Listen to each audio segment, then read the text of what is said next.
कि बिना मंत्र के, बिना माला के, बिना दिशा के, बिना आसन के, बिना यंत्र के और बिना ही सम्मान के कैसे वशीकरण किया जाता है। क्योंकि अक्सर लोगों को यही दिक्कत आ रही थी, जो वशीकरण हो नहीं पा रहा था। इसको शुरू करने के लिए आपको रविवार का दिन इस्तेमाल करना है, रविवार का दिन चुनना है। ऐसा नहीं है कि ये 30-40 दिन, ये 21 दिन चलेगा ये टोटका, ऐसा कुछ नहीं है, एक ही बार का काम है। मित्रों, इस टोटके की खास बात ही इसकी विशेषता है, क्योंकि आपको जो दिक्कत आ रही थी, बहुत से लोग ऐसे थे जो मंत्र जाप ठीक से नहीं कर पा रहे थे, बहुत से लोगों को माला नहीं मिल पा रही थी, अगर माला मिल भी जाती थी तो वह माला का संस्कार नहीं कर पाते थे, और अगर माला का संस्कार हो जाता था तो यंत्र की कोई वीडियो है तो वो यंत्र नहीं बना पाते थे, क्योंकि उसके लिए अनार की कलम, नीम की कलम, इतना सब कुछ वह नहीं कर पा रहे थे। तो वह बंदे यह टोटका आजमा सकते हैं, और इसमें सिर्फ जरूरत है तो उनके श्रद्धा भाव की, उनके विश्वास की और थोड़े से धैर्य की, और इसमें कुछ भी नहीं चाहिए आपको। क्योंकि मित्रों, बिना श्रद्धा के, बिना सच्चाई के और बिना धैर्य के कुछ भी नहीं हो पाता। तो आइए अब जानते हैं ये कौन सा टोटका है। सबसे पहले अपने हाथों और पैरों के नाखून काटने हैं। ध्यान रखिएगा, अपने हाथों और पैरों के नाखून काटने हैं। नाखून काटने वक्त ध्यान रखें, जिस उंगली में भी नाखून अगर कम हो, चाहे थोड़ा सा ही मिल जाए, लेकिन मिले जरूर।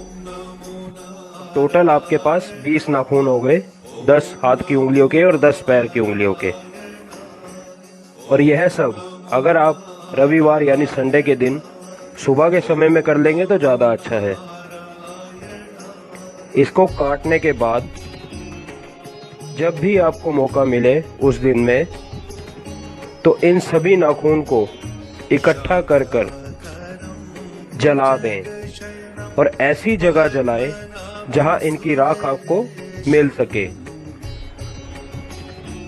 कुछ लोग जिनको तवे पर जलाना आसान लगता है वो तवे पर जला सकते हैं, और जिनको तवे पर जलाना सेफ नहीं लगता, आसान नहीं लगता, वह मिट्टी का छोटा सा एक पात्र ले ले, उसके ऊपर 1-2 कपूर रख ले और ये नाखून रख दे। इसके बाद इसको जला दें। अब कपूर तो हवा में उड़ जाएगी जलने के बाद, लेकिन जो राख बच जाएगी वो सिर्फ नाखून की होगी। अब उस राख को ध्यान से इकट्ठा कर ले और एक कागज के टुकड़े में उसे बांध ले। अब जब भी आपको मौका मिले, चाहे उसी दिन मिले, चाहे अगले दिन मिले, चाहे 2 दिन छोड़कर मिले, ध्यान रखिएगा, जब भी आपको मौका मिले, इसी राख को पति या प्रेमी के खाने में मिलाकर उन्हें खिला दें। खाना कैसा भी हो चलेगा, और अगर नॉनवेज यानी मांस में मिलाकर खिलाएंगे तो और भी ज़्यादा असर करेगा। अगर वो सब नहीं हो सकता तो किसी सफ़ेद चीज़ में मिलाकर खिला दीजिए। अगर वह भी नहीं हो सकता तो घर में जो भी सब्जी वगैरह है उसमें मिलाकर खिला सकते हैं। अगर एक बार में असर नहीं होता तो ऐसा 3 बार करें। ध्यान रखिएगा, वैसे तो एक ही बार में असर हो जाएगा, लेकिन कुछ लोग होते हैं जिन पर असर जल्दी नहीं हो पाता, फिर उन पर वशीकरण करने वाले यह इल्ज़ाम लगाते हैं कि आपकी वीडियो बेकार है, काम नहीं हुआ। कुछ लोगों पर जल्दी असर हो जाता है, कुछ लोगों पर नहीं हो पाता। तो ऐसा 3 बार जो भी व्यक्ति करेगा, दावे के साथ असर होगा ही होगा। ध्यान रखिएगा मित्रों, जब भी इस प्रयोग को करना हो, ध्यान से वीडियो को देखकर जैसा जैसा बताया वैसा ही करें। आज के लिए इतना ही। स्क्रीन पर दिए गए नंबर पर कॉल करें।